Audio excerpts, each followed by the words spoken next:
Now we're gonna go into the esports section. We started off with best esports game. Um, Mez, where you see yourself going with the esports here? Well, I've never been a big follower of esports, Blasphemy. but I'm just kidding. I'll probably just end up going with Overwatch Of course, because of Lord the and Savior. esport of any of the esports things on this list. That's probably the only one I've actually like watched any content on. Yeah, So I'm gonna go Overwatch. Kitty, same. Second. It's hard for me because even though Oh yeah, yeah, you're yeah, even though I don't play as much, even though I started playing recently again, I really love League of Legends, and I know it does really good as an esport, like watching it, and like I don't know, it's hard for me to choose. I don't know. I don't know. Okay, I'll give you some time. I'm Okay, gonna go come with back. Overwatch just because that's Lord and Savior, man. It's really hard for me to imagine how people enjoy Fortnite as a competitive scene because like it's so slow.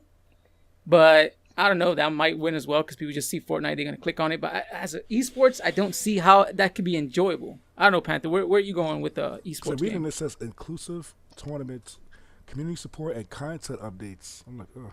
Mm-hmm. Fortnite has that. I constantly get messages about we have an update, but I don't see how that relates to people actually watching a tournament style version of Fortnite. Because remember when Overwatch first went esports, they tried to change it up, change the way you can view the matches, the cameras, and everything, so you can actually see what's going on. Mm-hmm. The thing about it is, this is where the bias comes in. I've been following fighting games back in the days of magazines. We see the pictures in the back, and they tell you this will happen in Japan, like months after it happened. So I do Yeah. watch esports for fighting games, not for anything else. So I won't pick anything on this list. Surprised that people still play Counter Strike. I don't know how that game is still around. CS:GO, yeah, that's been Yeah. on there forever. So I only have a choice in this one. Even though I do watch Street Fighter Esports, even though I don't like the game, I do watch that one. But anything on the list, I'm not really picking though. Okay, Kitty, back to you Okay. now. Okay, so I'm gonna have to pick Overwatch because reading the description as well, That like, girl. There you go. You made the right choice. like, like League, I don't feel like has ever been too much into community support, and then content updates. I think they've changed stuff, but I think they've changed it too much, where like older players don't usually want to play as much anymore because it's changed a lot since like its Mhm. release, and I've been playing it for a long time now. I think a year after it got released, so I'm gonna have to pick Overwatch. Okay. Let's recognize some of the esports players nominees, and we got Dominique Sonic Fox McLean, Hajime Takedo Taniguchi, Gian Uzi Ziao. Oh man, this one out of all the ones, this one hard one. Alexander Simple Kostelev. I'm sorry if I butchered your name. I don't know that one. Sunghyun Jonak Bang. Where are you going with this one, Panther? Start with you. All right, in the fighting game spot, you got two guys that are consistent. Now, Sonic Fox for Injustice 2 dominated that scene. But then when it came to moving to other fighting games, he proved that he's just not good at that game. He's good at other fighting games too. He's really good in Dragon Ball, and I think he plays other fighting games too. So if he does win, I He think was he is. grand champion for Dragon Ball, man. Because I don't know how big the other three guys are compared to Sonic Fox. Sonic Fox has been in the fighting game community, but the fighting game community is not that huge in the esports scene. So if it's in the straight fighting games, I could see Sonic Fox winning. But for me, I had to vote for Takedo. This guy is around my age, so he's part of the old school. I like the old school Okay. Japanese players. They've been playing since Street Fighter 2, Yeah. Alpha 3, Third Strike. They've gone through every game, and these guys are consistently good at these fighting games. The reason why Takedo is probably on this list and was on the list the previous years is that Yeah. consistently in Street Fighter 5 in the major tournaments, if you want to win, you have to beat Takedo. This guy I've watched make comebacks. He's gone to the loser brackets and fight his way back up. He's always in the top two normally, or top three. It's like Ryu's old saying, people have to quote, you have to defeat Shenlong to stand a chance. You are not winning a major Street Fighter tournament, Street Fighter 5 tournament, if you cannot beat Takedo in the grand finals. This guy handles the pressure amazingly. He is fun to watch. He can come back on you. He reads your patterns. It is always amazing to watch this guy. Multiple people, different people, from a young guy from California to another young guy who's been around for a little while, from Street Fighter 4 from Korea, to another guy from the UK. his first time getting to a high level tournament. So a guy from Dominican Republic, like 19 years old, first time representing his home in the Street Fighter scene. All of them had to go through Takedo to win. This guy is very consistent. Even though Street Fighter 5 is not that big, he is one of the best players. Even though he hasn't won every tournament, he has won some of them. He's placed number 2 in some of the other ones, but he's always up there. And I think Takedo, he's my vote. Okay. I'm going to go with Jonak from the New York Excelsior, not only because he's a New York Excelsior. repping team, so it's also an Overwatch. But this guy is like, this is when you think about people who have like an impact as far in their team, like he is a big one. He's not in the game, you can feel it. Like his team can feel it, as opposed to when he's in it. He's hardly ever not in like the starting lineup just because of the impact he makes to his team. I mean, the guy was voted like MVP of the league for that year because like of the impact he had. Like he can carry his team just using Zenyatta as a healer and like made him one of the most deadliest characters in that game. Just the way he uses him, like he's just constant. Like I mean, the healing is like sporadic in here, but just how he uses his like Zenyatta's attacks and stuff like that, like just makes him that much more deadlier. Makes him look that much more deadlier. So I feel like because of the impact he has on his team, I would, or for not even the team, against everybody else he's facing against, just based off of that, I would give it to Jonak for best esports player. Mez, you got anybody on here? No, I mean, like I said before, like I don't really follow esports scene, so I don't even know most of these players, so I have no pick in this category. Kitty, same or? Yeah, same. I don't watch esports. I have no idea who these people are, but I'm just gonna pick one. Okay. I'm gonna pick Gian Zihao, just because he looks so happy in his picture. I knew it. I knew it. Just because he's smiling in the picture, you're like, oh, I'm gonna give it to him. So yeah. All right. Let's go to this one. Was actually interesting because I never seen this one before. But best esports event, which I thought was pretty interesting because like now that esports is getting bigger, it's cool that they're kind of like acknowledging it with at least an award or something like that. Categories are E-League Major, Boston 2018, Evo 2018, League of Legends World Championship, Overwatch League Grand Finals, and the International 2018. Panther, where are you going here? I don't watch none of these teams. Like laughing out loud. No, I'm not following this one, so I didn't pick one here. Really? Well, I think I might be the only one then, because I chose Evo just because like. Oh, you went esports. Which one you went? You skipped a few then. I might have missed it. Yeah, I'm gonna say best esports event. Oh, yeah, I chose Evo. Even though, yeah, it's legacy. I mean, to me, it's legacy. When you think of esports and stuff like that, like the first major event. Even though I'm a fan of Overwatch, and like they had their first one, I think it was pretty successful. I think of like the legacy of esports and where it started for me, and it was Evo. Like that's the thing that I always wanted to like tune into and watch now, and like always hear. Even though I'm not like super like into playing fighting games, I do enjoy watching the people play like competitively and stuff like that. So watching Evo is always a treat because you get to see like all these different people. You get to see the Melee crowds, which are still there. You get to see like the Street Fighter crowd, TVs.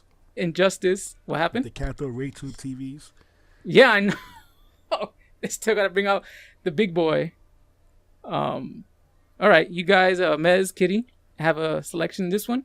Well, for Overwatch? Me, it'll probably be the same thing like you were saying.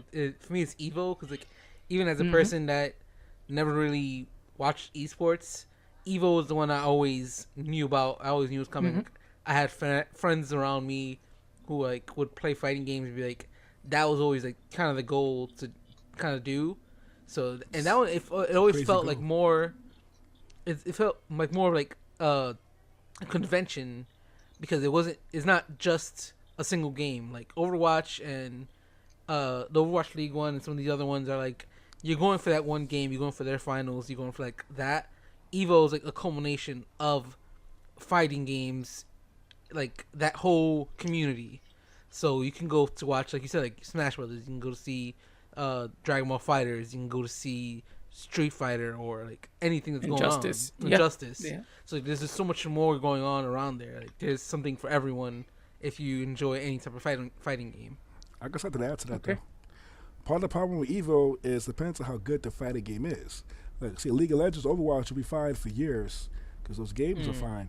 But with Evo, like the big controversy last year, or was this year, that Marvel wasn't there for the first time ever. And Marvel games are normally there. Mm-hmm. But this game sucked. And Street Yeah, Fighter Infinite, 5, Street yeah. Fighter 4 was big. A lot of people, like the whole internet scene right now, was around Evo and the new Capcom Fighters Cup. Then Street Fighter 5 came out, everybody switched to that, and they had to drop Street Fighter 4. So yeah, a lot of people that have been growing up the past 10 years playing Street Fighter 4, and now have to switch to Street Fighter 5. But if you don't like Street Fighter 5 or you're not as good as it, now what you gonna do? So you have more people playing Street Fighter 5 signing up for Evo in Street Fighter 5's first year than now. Then Dragon Ball FighterZ is a hype game now, and Marvel was dead, and now people are switching to that. So the problem with Evo is sometimes it won't be as consistent as some of the other ones on this list, even though I chose it. I can see League of Legends, Overwatch, their players doing fine. Each year you can watch them, you can see what they're going to do. But if the game's not hype in the fighting community, it's getting dropped. Yeah, it's kind of like the downfall of what I was talking about, where like being that League of Legends and Overwatch are just that single thing. You know what you're getting every year. With Evo, it can change every year. That's kind of like it's at the discretion of the event organizers of Evo, because like I remember there was a controversy, I don't know if it was last year or the year before, where people were petitioning to have Skullgirls in there, and then like the main guy, I forgot his name, he was saying like, oh, it hasn't come out yet, and it won't be out until after Evo's already done, and we don't put games in there that hasn't come out yet because people won't have time to play it. But then for this year they added BlazBlue Cross Tag before it came out, and people were just like, what the fuck? Like, a couple years ago you guys said you couldn't put in games, you couldn't put in Skullgirls because they hadn't come out yet, but you already added like BlazBlue in there, and it's because it's popular. Like those anime fighters are popular, and Skullgirls wasn't, like, as far as I like Skullgirls, it wasn't a very popular game fighting wise. So that's the whole thing. It's up to the discretion of what the event organizer deems popular. And the same thing happened to Marvel. It wasn't a very popular game, so he said, well, Dragon Ball Z is. But fucking take that out and put in, like, we're not gonna give it a Smash because like it's always popular, even though it's like a freaking 20-year-old game at this Even point. with Smash, you got two like, communities. You got people that play, was it Brawl? People that just don't drop Melee. I don't know why, but they just want to drop Melee. They won't drop Melee, and it was Smash 4. I think was like last year's. I don't know if they're gonna. It's probably gonna be Ultimate for next year's because it will be out by then. So yeah. See what happens, because Nintendo, I think Nintendo's late and everything. They now started talking about esports now, maybe supporting some of these players that play Smash. Yeah, because these guys, they try to get away from it. They try to get from everything.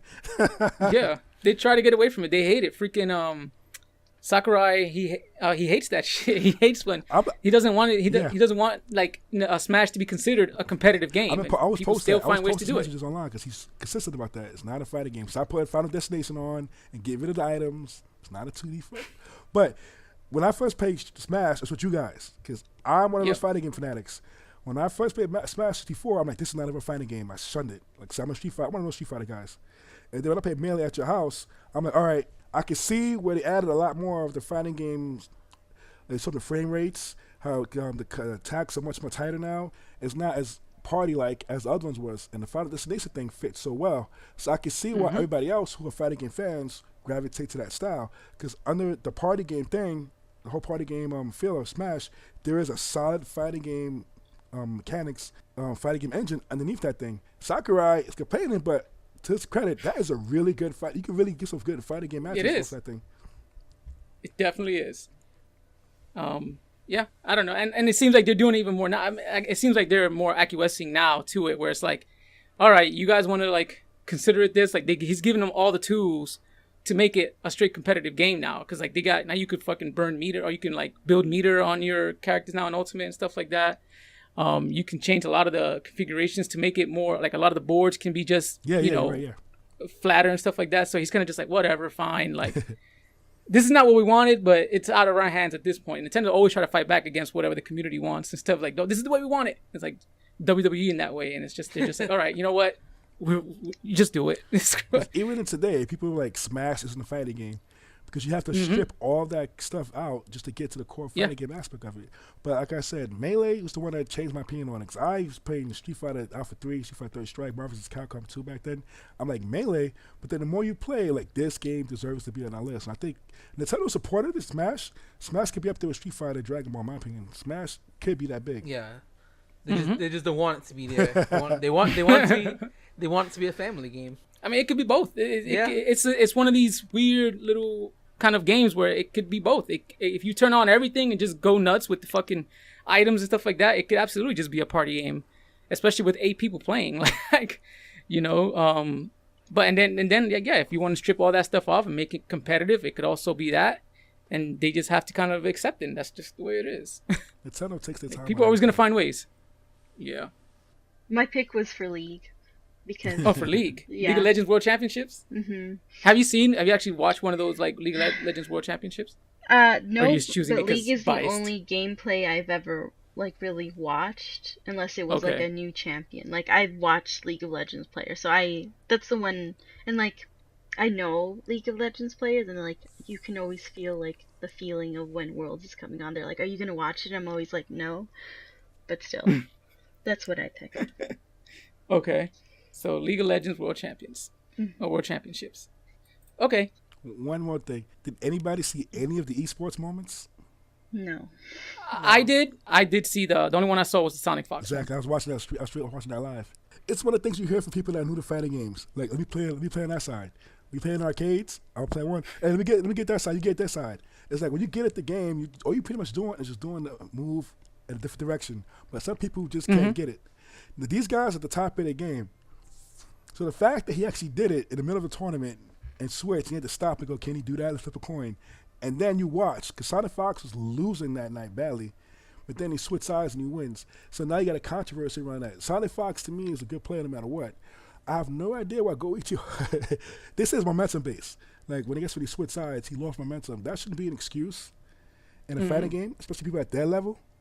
But the fact of the matter is, he went from dominating Sonic Fox, and the tournament was pretty much over, so he got washed by Sonic Fox just because he switched sides. A simple side switch, and he just lost the tournament. So because that was a big controversy. What are your feeling on the side switching? Like, you think he should have done it, or you think he was like, it's bullshit? Because I can attest to the side switching thing. I'm way better on playing on the left side of the screen as the left player, I guess, as opposed to when I'm on the right side or second player, I guess. Like, I'm not as good on the second player side as I am on the first player side. Like, but do you think in a tournament that it should be like he should have done? I guess it is allowed because like he was allowed to do it. But a lot of people are crying that he shouldn't have done it, I guess, or whatever. The thing is, I'm biased because I've been playing fighting games for so long. You have to know how to play the second player side, especially playing online.